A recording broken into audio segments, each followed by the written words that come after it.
بسم اللہ الرحمن الرحیم۔ السلام علیکم۔ سیالکوٹ میں کل جو انسیڈنٹ ہوا، میں نے ساری نیوز دیکھی، ان کی فوٹیجز جو سامنے آئی وہ بھی دیکھی، اور یہ جو واقعہ ہوا بہت ہی افسوسناک واقعہ ہوا۔ اس کے پیچھے حقیقت کیا ہے، یہ کیسے واقعہ ہوا، کیوں ہوا، اور اس میں کون صحیح ہے اور کون غلط ہے، اس کا انجام کیا ہوگا، اب اس کا نتیجہ کیا ہوگا، پاکستان کو اس کا کیا نتیجہ بھگتنا پڑے گا، اور ان لوگوں کو جنہوں نے یہ حرکت کی ان کو اس کا کیا نتیجہ بھگتنا پڑے گا، اور وہ بندہ جو مر گیا اس کو اس کا کیا نتیجہ بھگتنا پڑے گا۔ آج کی اس ویڈیو میں اس بارے میں بات کریں گے۔ سب سے پہلے میں بات کرتا ہوں اسلام کی۔ اسلام میں جو بندے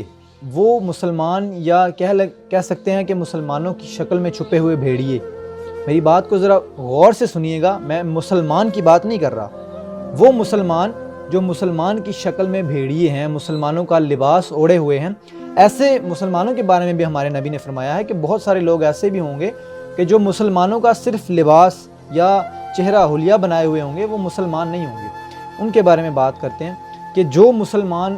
اللہ کے نبی کا نام یا اللہ کا نام یا پھر مذہب کے پیچھے کوئی غلط کام، مذہب کی آڑ میں کوئی بھی غلط کام کرے گا، اس کا انجام بہت برا ہوگا۔ اور سب سے پہلے ہم بات کرتے ہیں فیکٹری کے اس مینیجر کی، جس کو فیکٹری سے نکال کر ملازمین نے تشدد کیا، پھر اسے برہنہ کیا، اور پھر اسے سڑک پر رکھ کر جلا دیا، اور پولیس تماشا دیکھتی رہی۔ اور یہ سارے واقعے کی افسوسناک بات یہ ہے کہ سارے واقعے کی ویڈیوز بنتی رہی، لوگ وہاں پر تماشا دیکھتے رہے، اور ویڈیوز بنا کر سوشل میڈیا پر پوری دنیا میں وائرل کی گئی۔ سب سے پہلی بات، اگر اس بندے نے حقیقت کیا ہے، جھوٹ کیا ہے، یہ اللہ پاک کی ذات سے بہتر کوئی نہیں جانتا۔ بعض اوقات ہمارے یہاں ایسا بھی ہوتا ہے کہ اپنے ذاتی مفادات دیکھنے کے لیے یا اپنی ذاتی رنجش نکالنے کے لیے کسی ایسے بندے کے اوپر الزام لگا دیا جاتا ہے، جھوٹا الزام، کیونکہ بظاہر وہ سری لنکن تھا اور مسلمان بھی نہیں تھا، تو یہ کہنا غلط نہیں ہوگا کہ اگر اس کے اوپر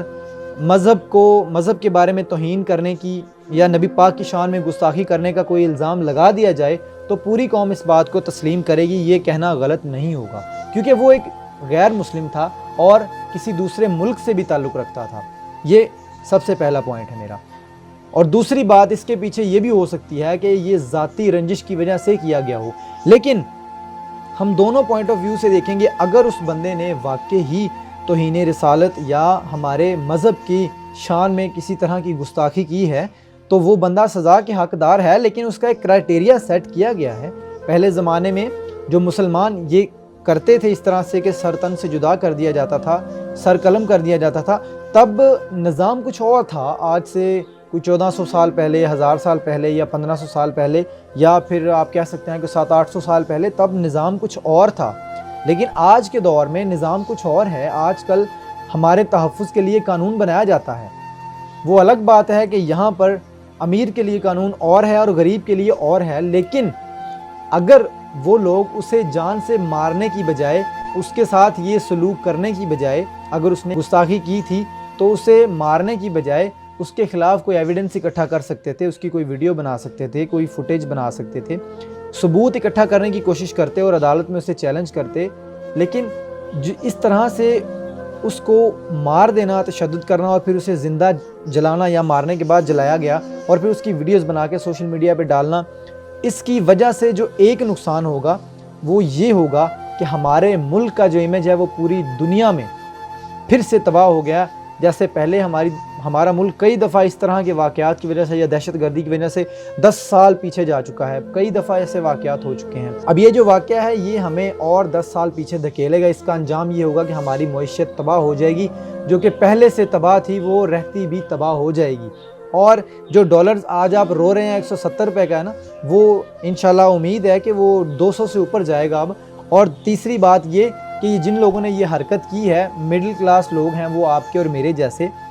یہ سارا بوجھ ان کے اوپر اب گرے گا۔ اور پہلے تو کوئی 1-2 بندے خودکشی کرتے تھے مہنگائی کی وجہ سے، اب کئی 100 لوگ اور